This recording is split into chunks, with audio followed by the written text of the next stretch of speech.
The Almeida mansion was known for its beauty, tall windows, marble floors, elegant gardens.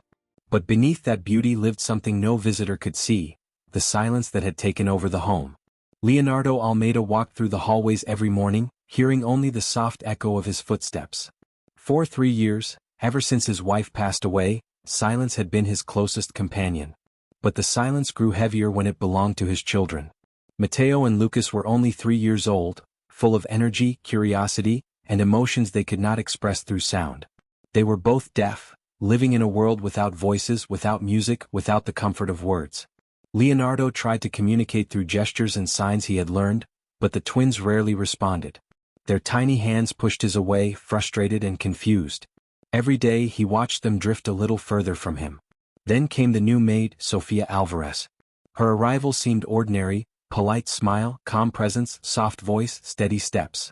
Leonardo had hired many employees since becoming a single parent, but none had stayed long. Life in that house felt too quiet, too tense, too unpredictable. Yet something about Sofia unsettled him more than he expected, although he couldn't explain why. One morning, Leonardo opened the twins' playroom door and paused. Toys lay scattered across the rug. Picture books lay open on the floor. The twins were breathing heavily, their small faces full of emotion that words could not describe. And Sofia stood in the middle of it, her hands held up as if trying to comfort them. The moment locked itself into Leonardo's mind. The boys had been calm before she arrived. Why were they distressed now? Why did she look surprised to see him? A thought began to take shape, soft at first, then louder. He tried to brush it away, but it stayed. What if something was wrong? What if he had trusted the wrong person again? That night, alone in his office, Leonardo stared at the playroom through newly installed security cameras. He told himself it was just caution, just protection, just responsibility. But deep down he wanted proof that what he feared was real. Proof that would change everything. The house felt colder than ever. The cameras blinked quietly, waiting. And Leonardo waited with them, unaware that what they would show was not what he expected. Not even close. For the next 2 days, Leonardo studied the cameras more than he slept. Every angle of the playroom, every hallway, every corner of the house, he watched it all. But nothing unusual appeared on the screen. Sofia moved quietly from room to room, cleaning, folding laundry, wiping countertops, always calm, always patient. The twins followed her often, and Leonardo found himself focusing on that detail. They walked behind her as if drawn by something invisible. She never spoke to them. Yet somehow they always looked at her. Still, Leonardo's suspicion didn't leave. He replayed the moment in the playroom again and again, believing that answers lived between the frames. Sofia's face kept returning to him. Not fearful, not nervous, simply surprised, as though she had been caught in the middle of something unfinished. He tried to ignore the feeling, but the thought whispered back each time. Something was happening that he did not understand. Late one afternoon, while reviewing footage, he noticed the twins sitting on the living room floor near Sofia. They weren't crying. They weren't restless. They were simply watching her hands as she folded blankets. Leonardo zoomed in. Sofia's movements were slow, steady, almost rhythmic. The twins' eyes followed every motion, completely focused. Leonardo blinked, surprised. He hadn't seen them sit still like that in weeks. Curiosity mixed with doubt. Was she helping them?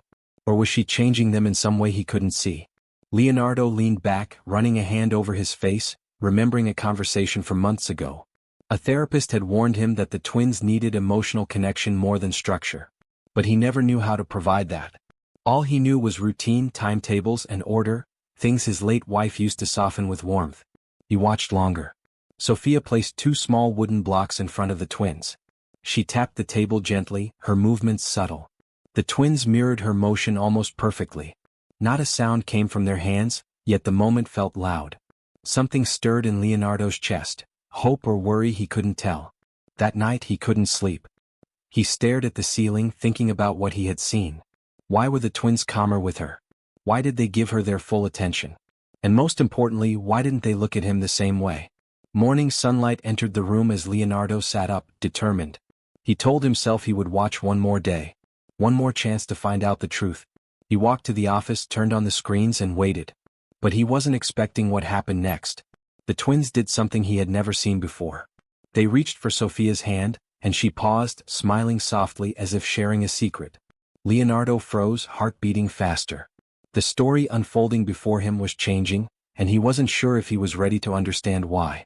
On the third week, Leonardo woke with a quiet determination.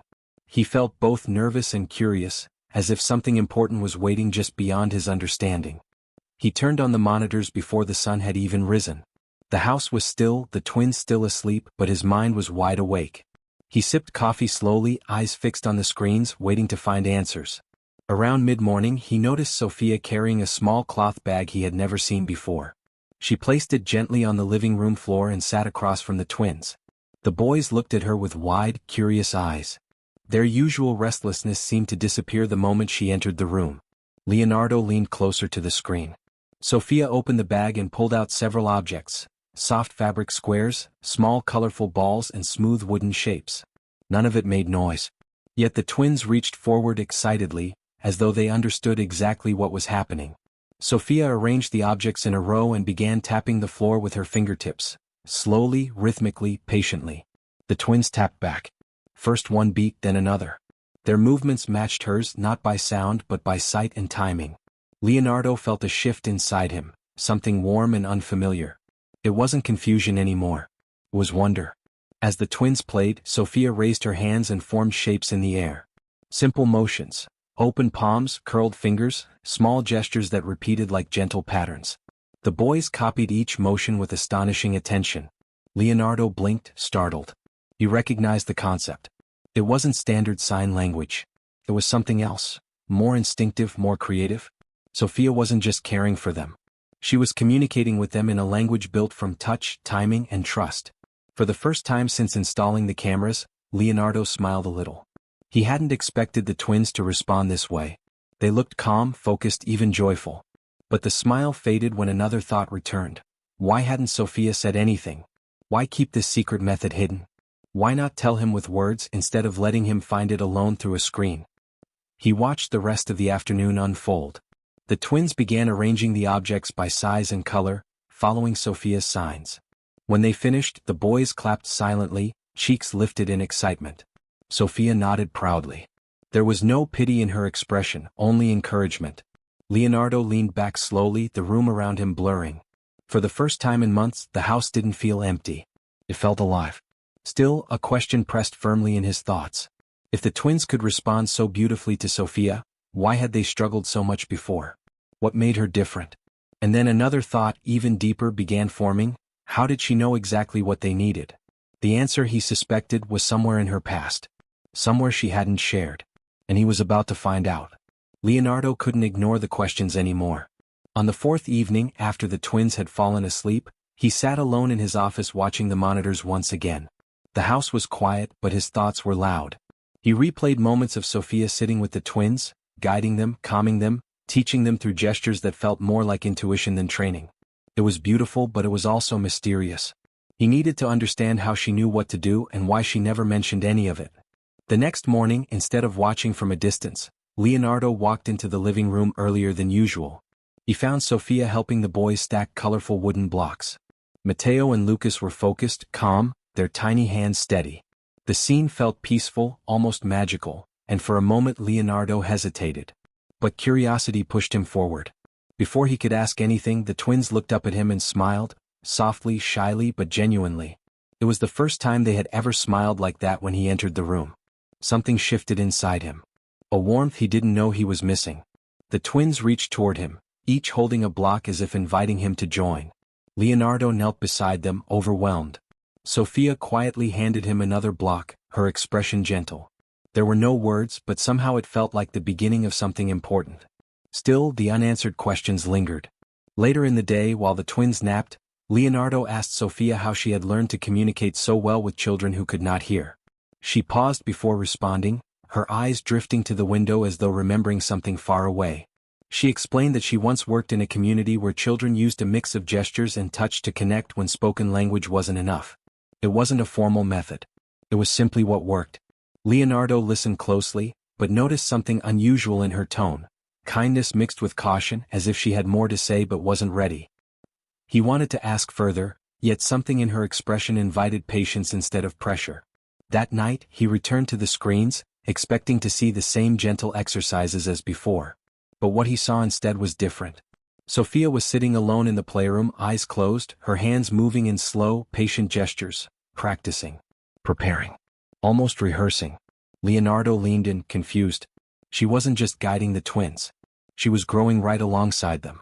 For the first time, the thought crossed his mind that maybe this journey wasn't only about the twins. Maybe it involved Sophia in ways he hadn't yet imagined. And as he watched her, the story deepened. Something personal was hidden in her silence, something that connected them all more than he knew. By the 5th week, Leonardo felt as though the cameras had become windows into another world, one he had never known existed in his own home.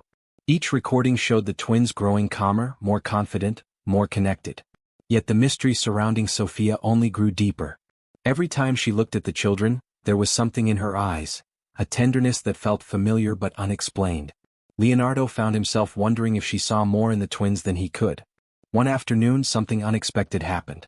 Leonardo watched from the hallway as Sophia sat with the boys on the edge of the garden, sunlight softly touching their hair. She placed a small wooden box in front of them, one Leonardo had not seen before.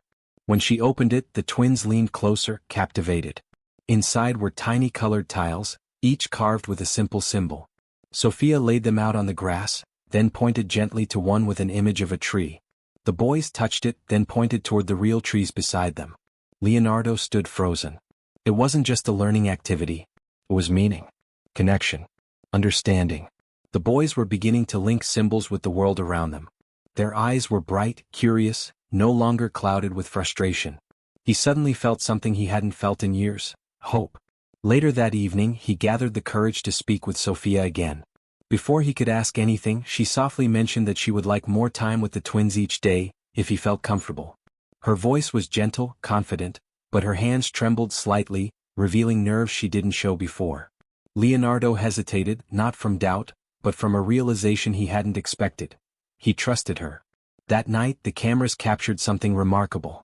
The twins created their own signs, simple gestures shared between themselves and Sophia. And then came a moment that brought Leonardo to tears.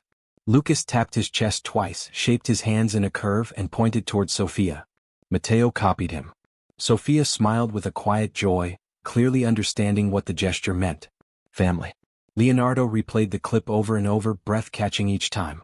He had spent years trying to reach them, searching for the right words, the right tools, the right professionals. Yet in just weeks, this quiet maid had opened a world he thought was unreachable. Still, something didn't fit. Why would a woman with such remarkable ability work quietly in a mansion instead of teaching professionally? Why did she seem more connected to the twins than anyone else ever had? And why, when Leonardo entered the room, did she always look away, as if afraid he might see something she wasn't ready to reveal? The answers were closer than ever, waiting to surface. And as Leonardo watched the last few seconds of the recording, he noticed something he had missed before. Sophia gazing at an old photograph on the shelf, tears forming in her eyes, her lips moving silently, as though speaking to someone who wasn't there. The mystery he once feared was no longer a question of suspicion. It was becoming a question of truth. On the 6th week, Leonardo decided he could not continue living in uncertainty. The questions, the recordings, the quiet gestures, the emotional moments, it had all led to this morning. The twins were playing in the living room when he stepped inside. Sophia looked up, meeting his eyes, and for the first time neither of them looked away. There was no tension, only a quiet understanding that something important needed to be shared. Leonardo sat across from her, watching the twins shape gestures in the air with growing confidence. He took a deep breath and gently asked the question he had been carrying for days. Why did she understand his children so deeply? Sophia paused, her hands resting in her lap. She said that years ago, someone she loved deeply had also lost the ability to hear. She spent years learning how to communicate through rhythms and touch, through signs shaped from feeling instead of sound. That person eventually recovered their hearing, but she never forgot the language they built together. When Sophia saw the twins, she recognized the same longing, the desire to be understood. Her voice softened as she explained she never mentioned it before because she was afraid he wouldn't believe her. Leonardo listened quietly, his heart opening to a truth far simpler than he expected. There was no hidden agenda. No reason for suspicion. Only care, dedication, and a gift he had never imagined someone could offer his family. But what happened next turned everything from remarkable into unforgettable. As the twins played, they made a new gesture with their hands, shaping their fingers into a small heart. Then they pressed that shaped heart over their chest and reached it toward Leonardo. The meaning was clear. They were calling to him, inviting him in. Leonardo's eyes filled. He knelt beside them and copied the gesture, feeling warmth rise through him. Relief, love, pride, everything he thought he had lost. The boys laughed silently, touching his face, communicating without sound that they finally felt safe, seen, connected. For the first time, Leonardo wasn't watching life through a camera screen. He was living it. He thanked Sophia with a sincerity that needed no further explanation. She smiled with quiet gratitude, then looked at the twins, her eyes shining with purpose. Leonardo realized then that miracles don't always arrive loudly. Sometimes they appear in the gentle patience of another human being, in the simple movement of hands, in the courage to trust again. And as the day faded into evening, the mansion no longer felt silent. Without a single word spoken, the house was filled with a new kind of sound, one made of connection, hope, and love. The impossible had happened right there in front of him. The family he thought he was losing was not only found again, but stronger than ever.